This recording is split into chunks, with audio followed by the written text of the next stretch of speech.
Ghotki district bar Ghotki में इंटर्स lawyer panel वकला बरादरी पर शहीद इरफान लकारी जी गायबाना जनाजे नमाज अदा कई। जनाजे नमाज में सिंध बार काउंसिल के मेंबर एडवोकेट अब्दुल रज़ाक मेहर, एडवोकेट शाहनवाज वसीर, लाल बख्श घुट्टो, गुलाम नबी वसीर, अर्ज मोहम्मद पनिहार, जाहिद इकबाल, अब्दुल रशीद मेहर, राव आबिद, वजीर अहमद मेहर, रफ़ीक अहमद चाचड़, परवेज़ अहमद राजपूत समेत वकला बरादरी वॾे अंग में शिरकत कई।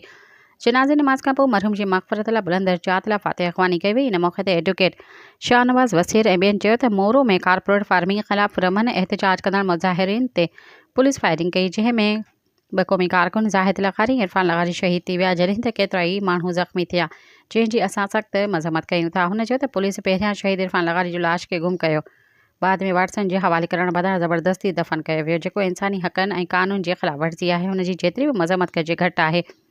हुन चयो त मोरो साहने में शहीद थींदड़ ज़ाहिद लकारी, इरफान लकारी जे कातिलनि खे फ़ौरी तौर ते गिरफ़्तार कयो वञे। शहीद इरफान लकारी जो लाश संदसि वाटसन हवाले कयो वञे, ॿी सूरत में एहतजाज जो दायरो वधायो वेंदो। सब्सक्राइब कयो अवामी न्यूज़ HD खे ऐं ताज़ा तरीन ख़बरुनि लाइ ॾिसंदा रहो अवामी न्यूज़ HD।